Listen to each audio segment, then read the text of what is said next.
Part of my mission is to show these younger guys, before it's too late, how they can preserve their youth and still continue to do the things they love, but they have to really want it. They have to prioritize it. You have been way ahead of the curve when it's come to longevity and health, and really challenged a lot of the establishment on what they were teaching us. Even from the beginning, I was always playing the long game. So many young fellas, they're only worried about building big muscles. Rarely are they thinking about what it's going to be like to be 70 or 80. And you see what happens to folks when they don't take care of themselves. Pretty tragic. And if you look at the typical American habits, from overeating and processed foods, or eating late, or drinking, we're literally killing ourselves. Pesticides, herbicides, chemical fertilizers. Some of these things we can do something about, some of the things we can't. One thing we do, we buy organic vegetables from farmers in our local area. Meat once a day. Breakfast is usually yogurt with a little bit of fruit. So you gotta get that diet together. And you gotta do some form of strenuous resistance training. Single most important thing. Do you think we manifest the ailments that we get? I do. We can set the stage against us. People that constantly worry and fret and are fearful, instead of trying to force things to happen, just let things unfold the way they're meant to unfold. The next thing you know, through the law of attraction, you start attracting better circumstances. Anything you want to leave people with, thought-wise? Realize that no one's going to help you. You got to take responsibility for yourself. Do not trust your doctor or your medical people. You got to take it into your own hands. Create a morning routine, because when the day starts right, everything else is bright.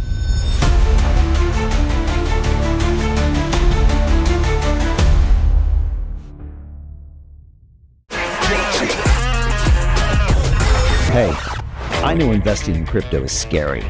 It takes a real leap of faith because there are so many scams, rug pulls, and bad actors out there. It's a dangerous business, which is why 95% of people lose all their money. Well, that's why I created the London Real Investment Club, so you can access the hottest deals on the planet and use the crypto bull market to create the generational wealth that you deserve. Join my team of over 100 people from around the world that are making millions of dollars behind the scenes investing in blockchain, AI, Web3 games, DeFi, Bitcoin, and more. Don't miss out. Click the link below to book a call with one of my team now. But hurry, this bull market will end soon. I know investing crypto can be scary. That's why you gotta join the investment club. Pull the trigger. Let's do this.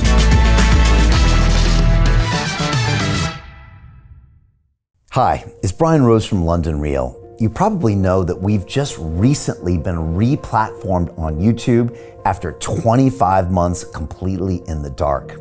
The truth is, I really need your help.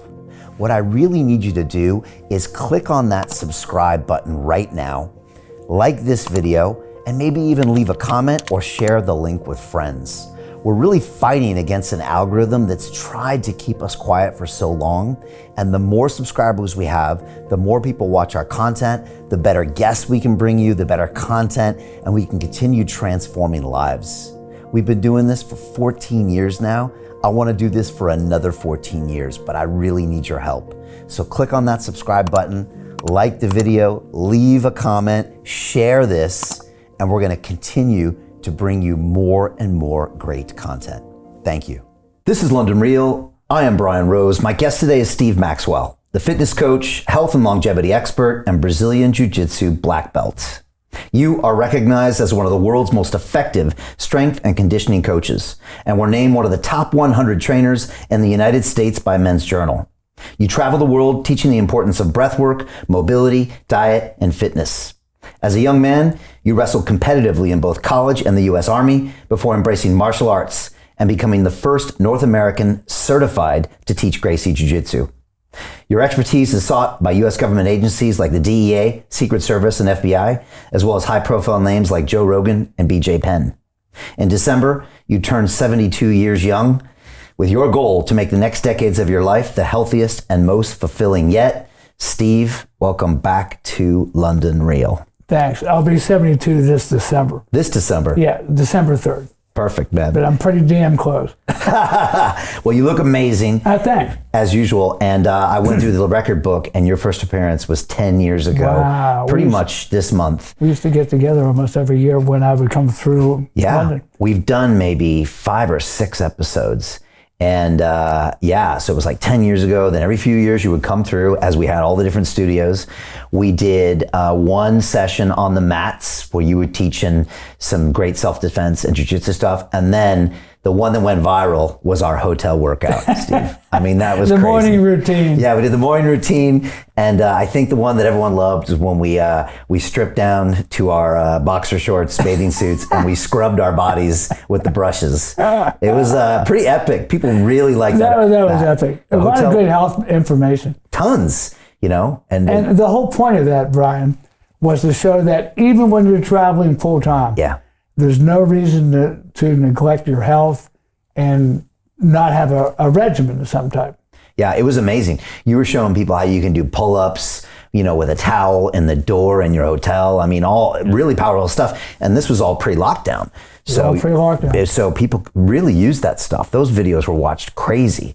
Throw away your glasses, all these other things with your eyes. I mean, look, let's be honest, Steve. You have been way ahead of the curve when it's come to, longevity and health and information. I mean, now 10 years later, a lot of people have come into the game and they've talked about these techniques. But early on, I felt like you were extremely innovative with a lot of open, thought, and really challenged a lot of the establishment on what they were teaching us, from everything. So, well, a lot of people thought it was pretty crazy.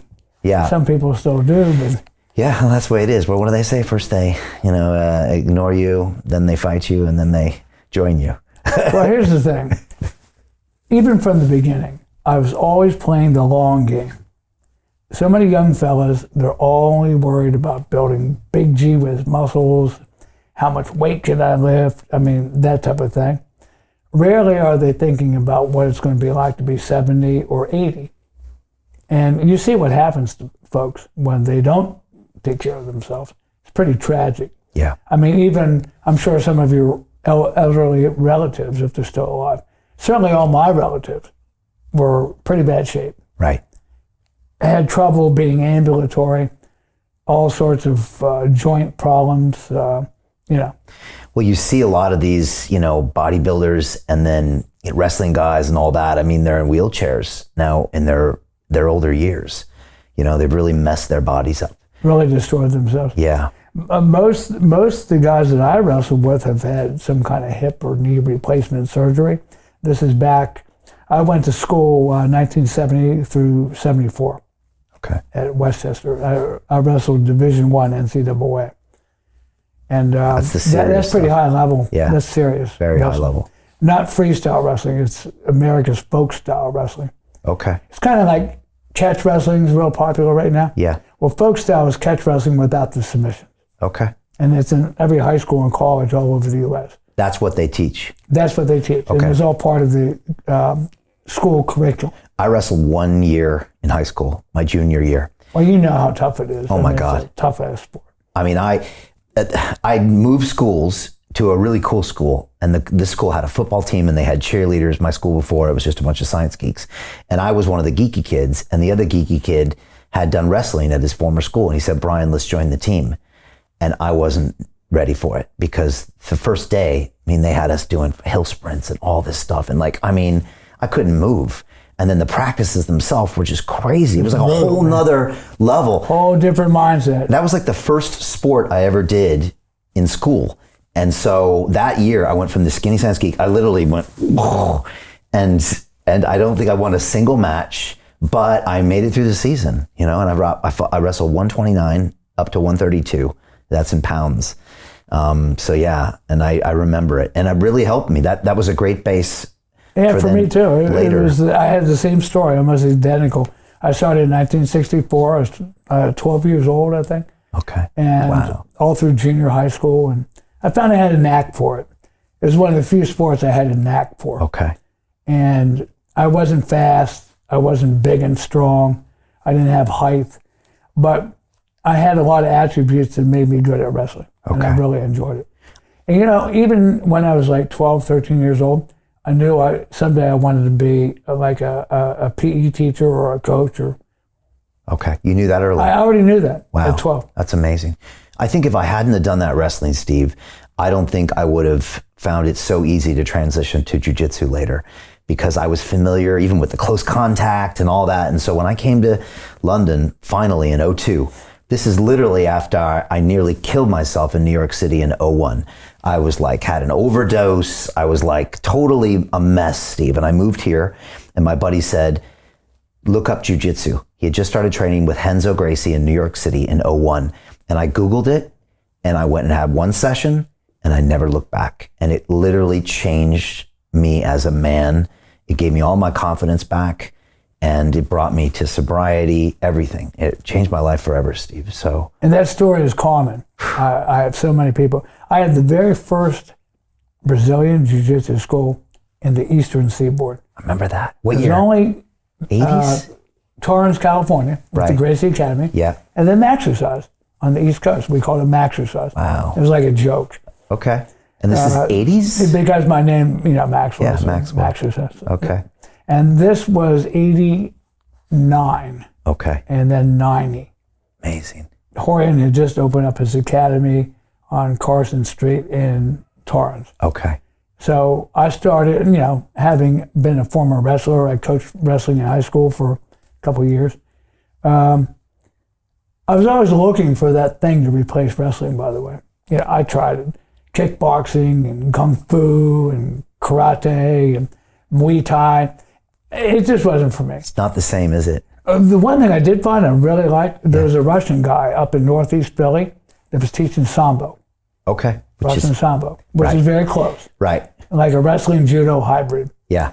But it was just really hard to get to for a working man in the middle of the day. Okay. Even though it wasn't that far as the crow flies, driving time was like an hour in I-95 traffic, Okay. So you never got into that. And then Well, I would have, Right. but it was just too much of a time commitment.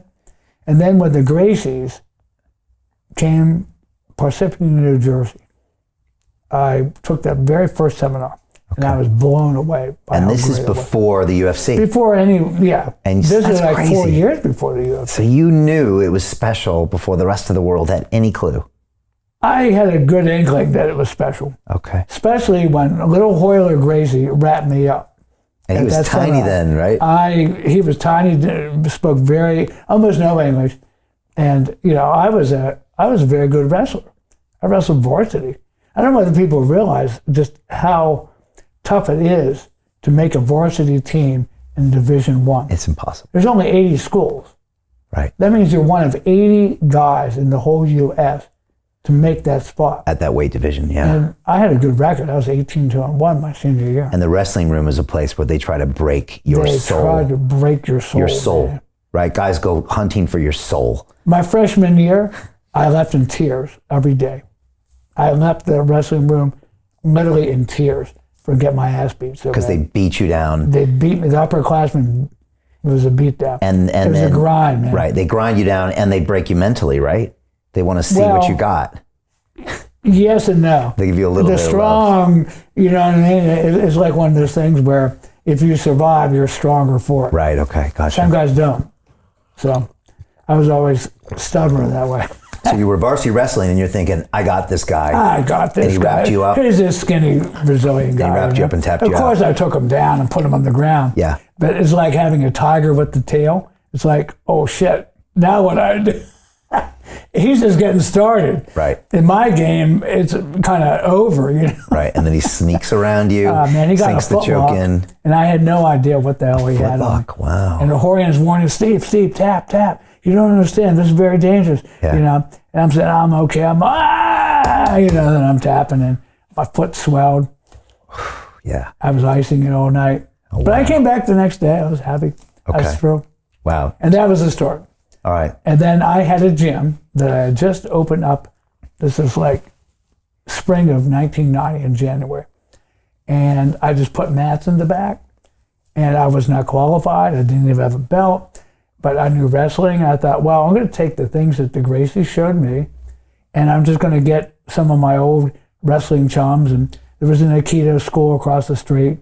And, a lot of guys in my gym were interested. We just started practicing. Did you have tapes or books that you could I refer had to? all the instructional tapes. And then I would go out and I would spend a week, 2 weeks with Horion, come back, show and teach what I knew. Because once again, I was a health and physical education major. I know how to teach skills. Right. I used to teach children, young adults, skill. So once I understood what it is that I'm teaching, I was able to translate that and show the other guys. But I never, try to make out like I was a qualified instructor. We were just practicing together.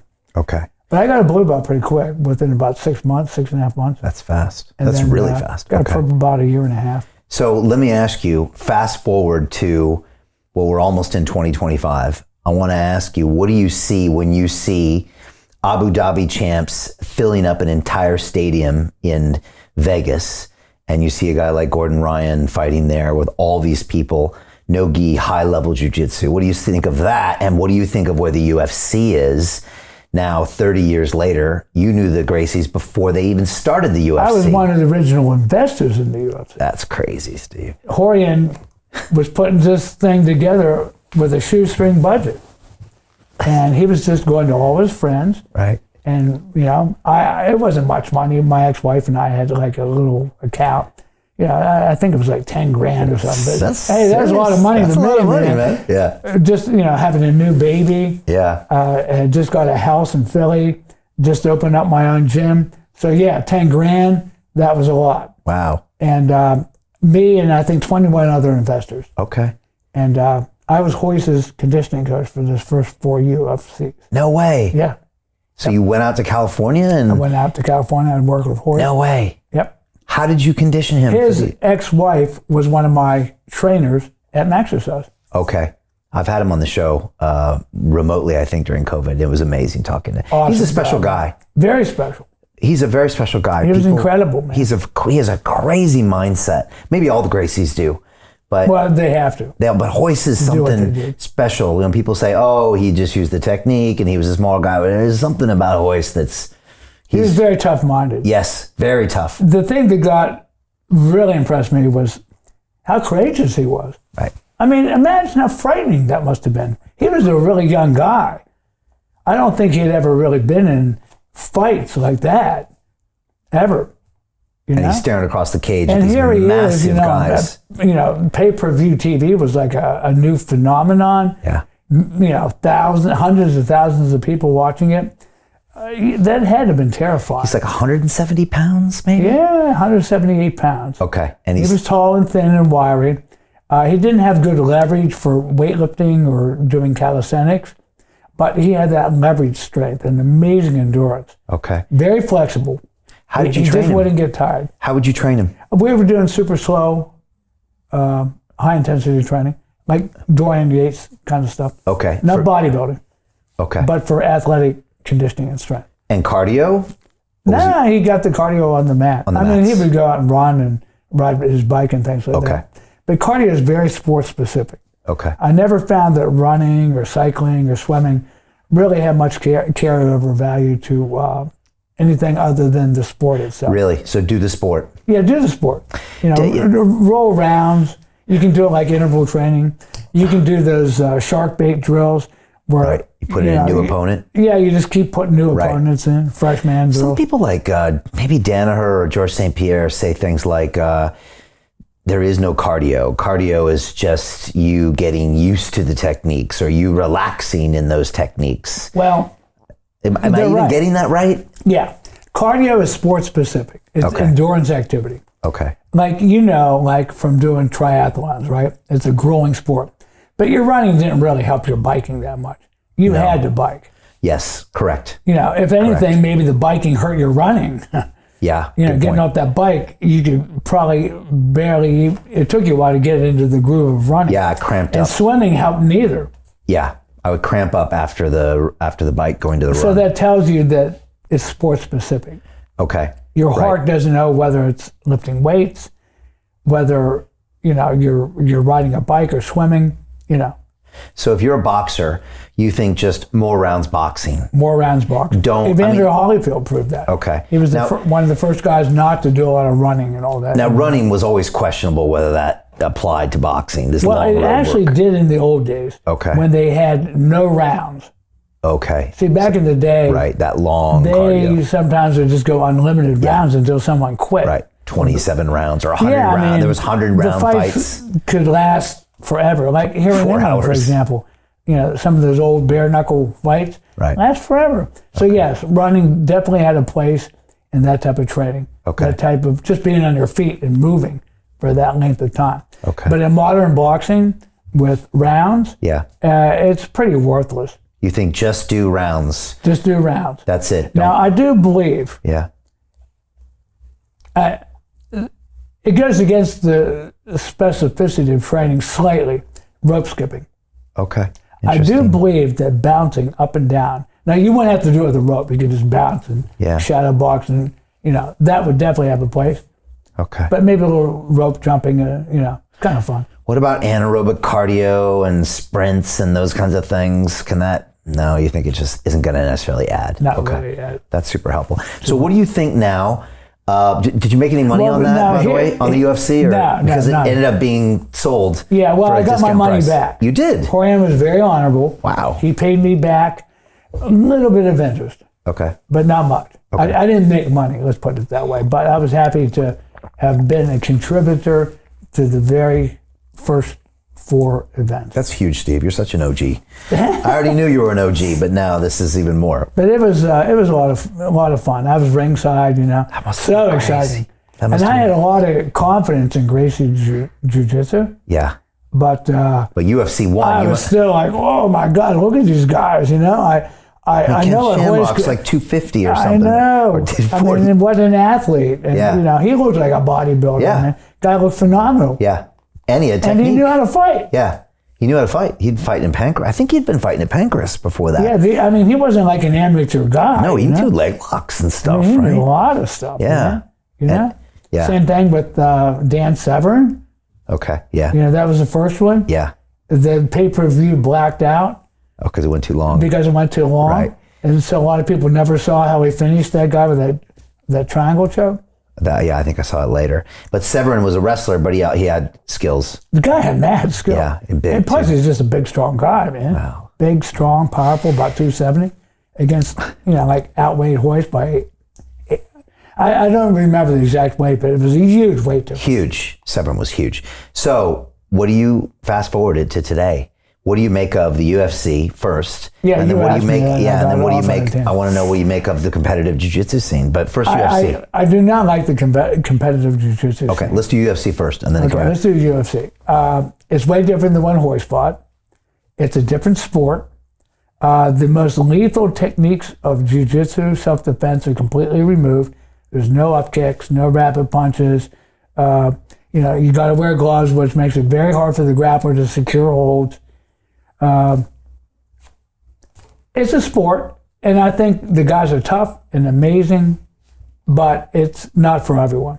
Okay. You got to be kind of this would not be the kind of sport that a businessman would want to get into.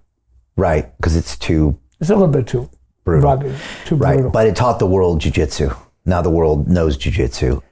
Well, Hoist proved the efficacy of jiu-jitsu and what happens when you don't know it. Yeah, exactly. And I'm with Jocko Willink, by the way, when he talks about, like, for self-defense, I could just run away. Hey, look, I don't want to fight, man. I don't have to stand there and duke it out with somebody that's bigger, stronger, faster. And now that I'm in my 70s, everyone's bigger. Yeah.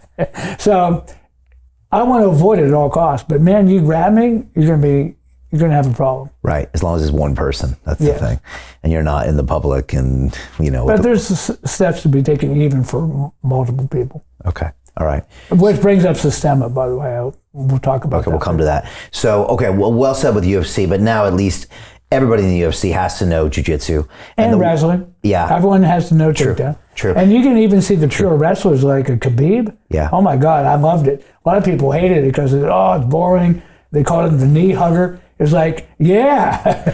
That whole Dagestani wrestling is a whole nother level. Whole nother level. Why is Those it? guys are When you so see those tough. guys, I mean, are they better than the Americans? No, not necessarily. I mean, we still have our Olympic champions too, you know. True. And look at, you know, the guys from Iowa. But- I mean, we got some tough, Yeah. hard-nosed wrestlers that were like me, that wrestled from the time they're little kids. Okay. But in the and then- UFC, those but guys not shine. everyone in high school, college wrestling can make the transition to the world freestyle. Yeah. It is a bit different. Okay. But in the UFC, it's those Dagestanis that are usually known for their wrestling. That and Bo Nichols is doing a little bit of stuff now. He's learning striking and See, when I did jiu-jitsu, it was like what they call Valley Tudo. It was like MMA. right. We had kicks, punches, headbutts, elbows. And the Gracies taught all of kicks. that. They taught everything, man. Yeah, good It point. wasn't like just Grappling. sport, you know, let's start on our knees. I mean, I really detest what's happened with a lot of these sporty schools. Okay. Now, I'm not saying they couldn't come in and kick my ass doing sport, but man, they couldn't defend themselves either, not in a realistic kind of fight. Right. I'm talking about the students. Yeah. I'm not talking about guys at podium in world championships. They're good athletes. They'd be good no matter what they do because they're bigger, stronger, faster. But I'm talking about normal guys, blue belts, purple belts, women, kids. Right. You know, they're not going to be able to do what these champions do. And I think it's a real crime that they're not teaching the self-defense. Okay. Now, I understand a lot of guys don't want the self-defense. You got to kind of cater. But you also, as an instructor, sometimes give people what they need, not just what they want. Right. But the Gracie Academy teaches all that in Torrance. All of that, They don't man. play around. Yeah. That's There's a not nice too many schools around anymore. I know 2 schools here in the UK. One's in Glasgow, Scott McVeigh, Hickson Gracie Black Belt, fantastic school. Just did a seminar there. Okay. There's a guy here, I wish I knew exactly where he is, John Hagan, used to be a Royal Marine. Okay. The guy's really awesome. I follow him on Facebook. Okay. He has Hoist Gracie at his school all the time. Okay, nice. Yeah, I think I met him at the Gracie Academy many years ago. my teacher, he had me doing takedowns, double legs the whole time since we started fighting. Absolutely. I mean, that was it's kind of part of like, I specialize in ground fighting, but I don't know how to take it to the ground. Yeah, well said. Yeah. Okay, so tell me about So the that's jiu-jitsu scene. I'm not against sport jiu-jitsu. Okay. I think it's fantastic, but I think people deserve to learn the whole... Okay. What about Abu Dhabi and Gordon Ryan and these super fights that we see, which is no-gi jiu-jitsu? They do start standing, so there is a whole takedown Yeah, I mean, element. some of the guys That's are... become very popular. You know, and now they're kind of... Some of the competitions are forcing takedowns and things like that. But see, I don't... It's a hybrid. It's not jiu-jitsu. Jiu-jitsu is with the gi. Okay. They're doing You're classic. submission wrestling. Right. Okay. And not that I'm against wrestling. I love wrestling. But call it what it is. It's not jiu-jitsu. It's submission wrestling. What about the leg lock game? Because that's a huge element. When I learned jiu-jitsu in 2002 to 2012, there weren't that much leg locks. And then they exploded with kind of John somewhat Danaher at Henzo's. And now it's a huge part of the game. If you don't know that, you're going to be in a hard spot. Some people credit Halls Gracie for bringing leg locks to Brazilian Jiu-Jitsu. But I believe it was Eric Paulson. Okay. He was one of Hickson's early students. He was doing leg locks, and a lot of the guys were training leg locks on Hickson's watch. Okay. And Eric Paulson was like very instrumental in bringing the leg lock game to jiu-jitsu. Okay. But yeah, I mean, I like all grappling styles. You know, even Greco, as limited as it is, has, you know, usefulness. And I've seen the resurgence of judo lately. Okay. Some of the judoka, like the high-level guys in Japan, whoa, they are training the whole thing like they used to do in pre-World War II judo. They had a ground game, nawaza, submissions. They had everything. I saw a videotape of pre-World War II judo in black and white. Kimura was actually on there. I've seen and a couple they called videos. them the gray beards of judo. Okay. And a lot of these guys, when they videotaped this, were in their late 70s, early 80s, and still very spry. I found it very inspirational that these old guys were still able to demonstrate and they were doing leg locks, foot locks, X guard. The one guy did an X guard. No way. It was like, oh my God. Crazy. This is like pre-World War II. Wow. And they had everything that we have today. So I guess there's nothing new under the sun. I saw some recent black and white videos of Kimura and some of that stuff. I think it was on Instagram, and I was like, wow, this is cool. And obviously in UFC, Ronda Rousey and Karo Parisyan had some really good judo, and then we've seen a little Greco over the years. And I must say, if you really know your judo, it brings a nice element to the UFC. But I haven't seen many lately. So I just saw a really cool judo versus jiu-jitsu and wrestling in Japan in an event. The only guy I really knew was Sakuraba, fought in it. The other guys were unknown to me. But the judo guys really acquitted themselves quite well, even without the gi. Okay. And they were able, people always say, well, you need the gi to do the judo. No, you don't, man. These guys were getting some beautiful throws, and they were just wearing rash guards and shorts. I bet. Yeah, it's funny. I just had Bas Rutten on the show, and he just did a movie which is called The Smashing Machine, which is about Mark Kerr and those days in Pride Fighting Champions, which was really the biggest MMA event before the UFC. They had these huge shows in Japan where they had 100,000 people watching, and it was like the premier MMA organization before the UFC then took over. I remember seeing these. You remember watching those? Yeah, I watched them. Yeah, and so it was wild because they recreated all of the kind of 90s Japanese thing, and Boss was talking about that. But yeah, I went a couple times to Japan to support Murilo Bustamante of the Brazilian top team, and I watched him fight twice. I would have loved it. Oh, it was crazy. Excuse me, I would have loved it. Saitama Super Arena, I was there. It was like 30,000 people there, and it was silent.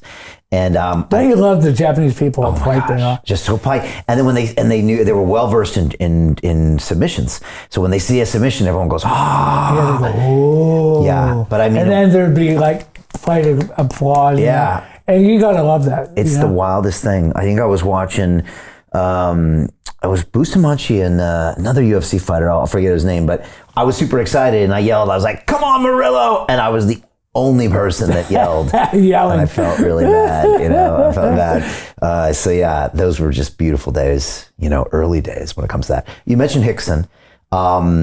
He's moved to Verona Beach, by the way. He has, okay. I listened to his audiobook, Breathe, that came out a few years ago. And look, I love the movie Choke. I got a copy when I started training jiu-jitsu, and I used to watch it, and that was the cult film that just blew us away. That one, and I bet one other one. What's that? Vision Quest with Matthew. Oh yeah, of course, that was the wrestling movie. Yeah. Anyone going into any kind of grappling. Right, that was really, it's still good. Those are the two. I got to rewatch that actually.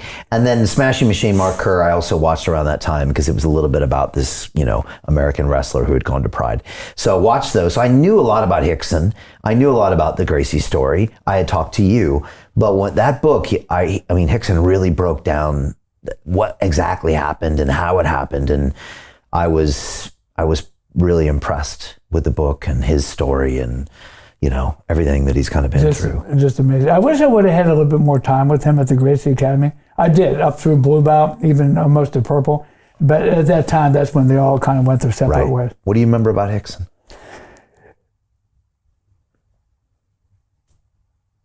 I guess I'm trying to think, what's the thing that stands out most?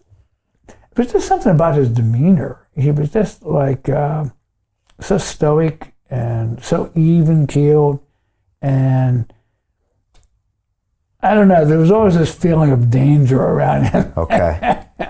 Not that he wasn't a really friendly fellow and treated all the students really great, but I just always had this feeling of, there was this energy about him. Yeah. I had to think about that for a second, because what was it about him? Because he maybe has an energy of a bad dude at the end of the day. He can take care of business. Right? He can take care of business. Right. And I'm sure you've seen those old challenge fights from the Gracie Academy where you fight this guy and that guy. And, they famously would videotape them. And I think... We even did that at my school, by the way. Okay, challenge. Yeah, well, I had the first school in Philly, right? Yeah. And the word was out about the Gracie Challenge. Do you know how that all started with Orion? No. He wrote an article in Playboy magazine. Right. And he basically said, look, we will put on the line $10,000 to anyone outside the style of jiu-jitsu that can beat us in our family art. But the way it was supposed to work was, here's our 10 grand, you bring your 10 grand, we put it all in a big pile, winner take all.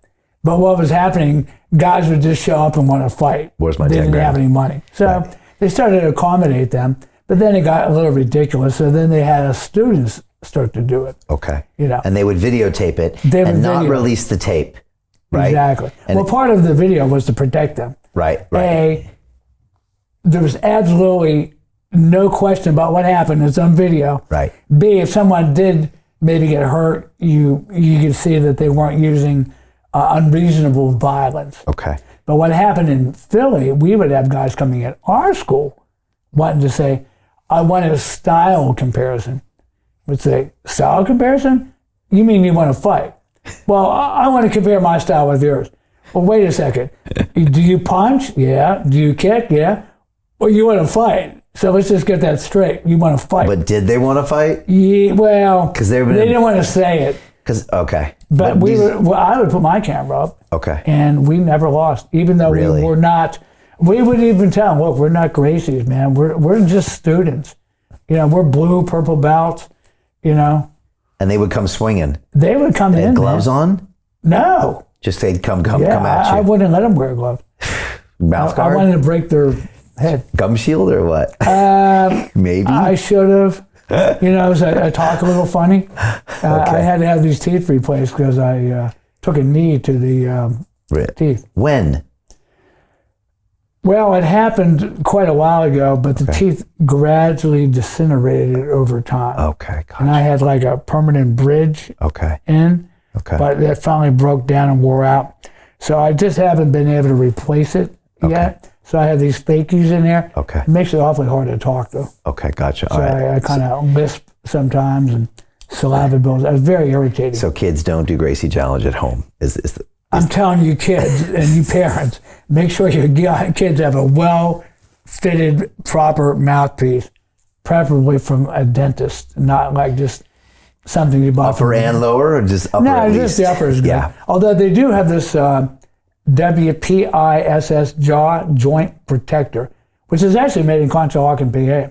It locks your jaw in place so you can't get jaw injuries Okay. or neck injuries. It literally locks your jaw, Okay. and you can breathe with it.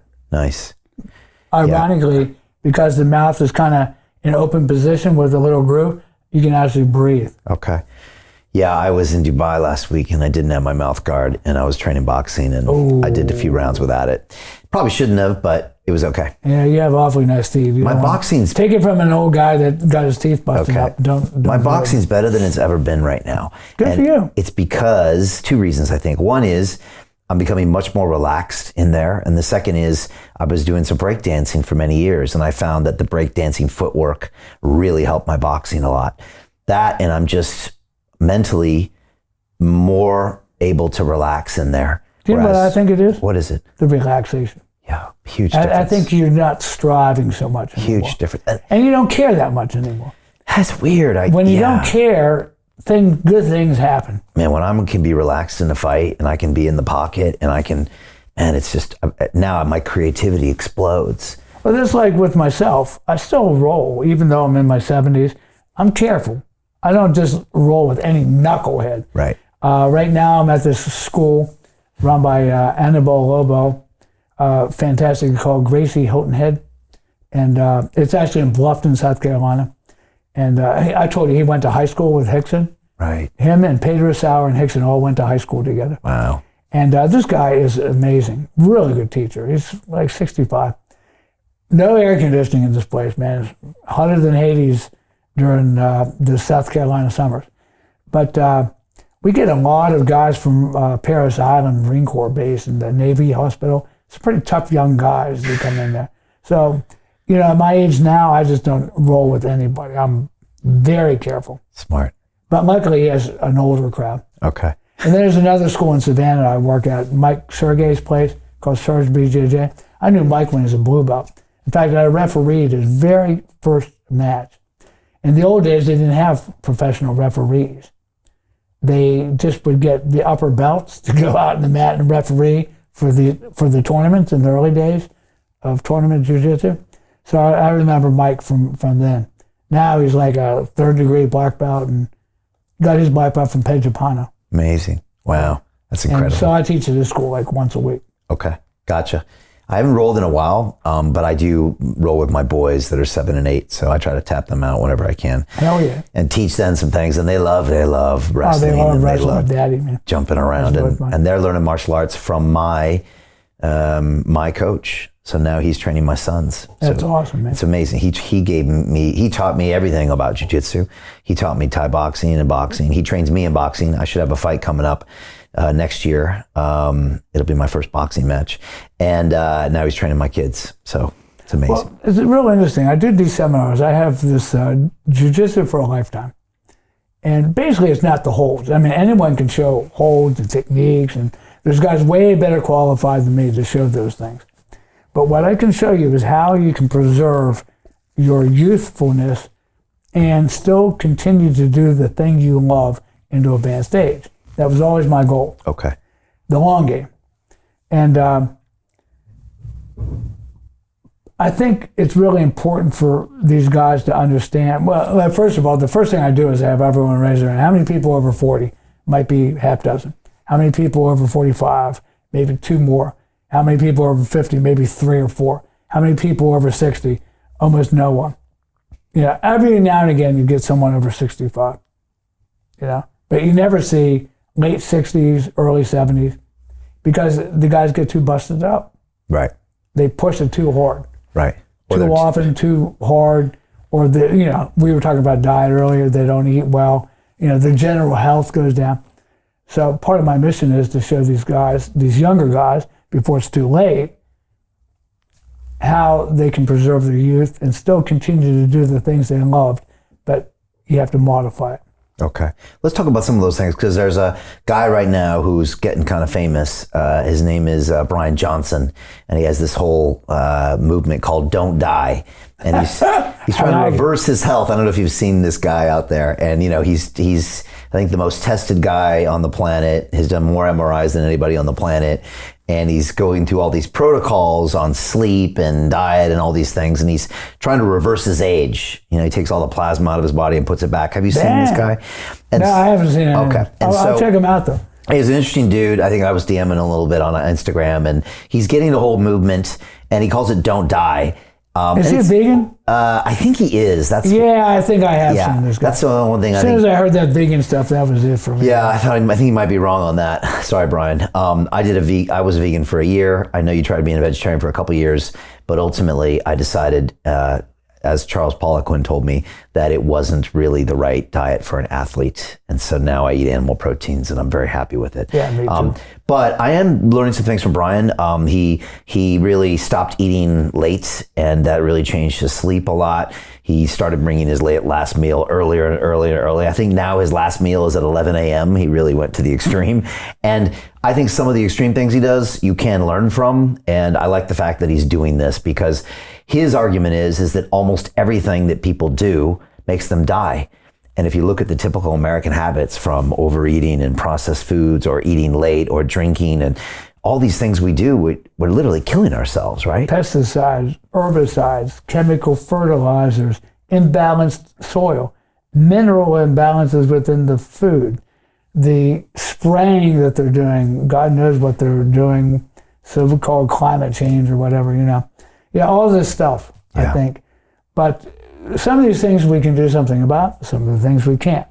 One thing we do, we buy organic vegetables from farmers in our local area. Okay. We're lucky enough to be able to do that. Okay. So we get good quality, and we eat at least anywhere between 15 to 16 vegetables a day. Wow. Different ones. Okay. Steamed all together in a pressure cooker. You know, meat once a day. Okay. Once a day. Yeah. Breakfast is usually either yogurt with a little bit of fruit, or I like goat cheese with whole grain cracker. Okay. So I alternate those two. I also get raw milk from a guy that actually milks his own goats, and I mean, really good grass-fed, free range. You know, people are afraid of the raw milk. But it's nice. The process, the food processors put a big scare into people, but it's nonsense. But you like it. I like it. And then supper is more vegetables, maybe a little tahini or beans. And where do you get your Very meat from? simple. Do you like getting like, elk and things like that have been? She actually buys it from local farmers. Okay. There's a huge farmers market. Okay. That's one thing I liked about Washington State, even though it was pretty pushy with that whole vaccine nonsense. Yeah. You can get really good food out there also. There's a lot of local farmers, local producers. So you got to get that diet together. To continue watching the rest of the episode for free, visit our website londonreal.tv or click the link in the description below.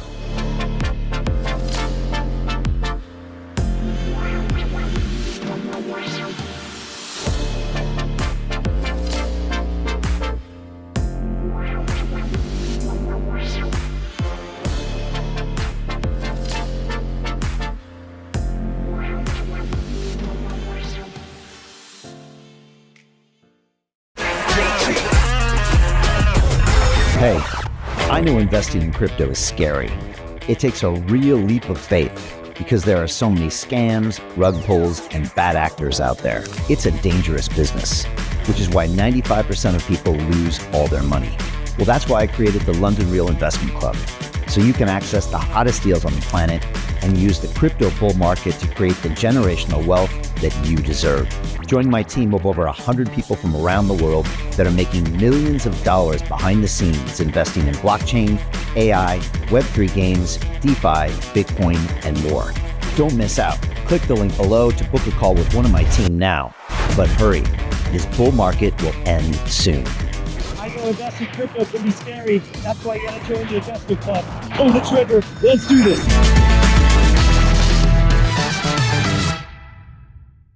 Most people will never see this opportunity. Dubai luxury transformation projects have historically delivered 40 to 90% annual returns. That is incredible. These were once reserved only for insiders with access. I spent 15 years on Wall Street and I learned this: the biggest returns always go to the people who get the call first. Now, you finally can. We've just received a brand new project with major upside potential. Allocations move fast. Click the link, apply now, and speak to my team. This is your chance to see what others never will.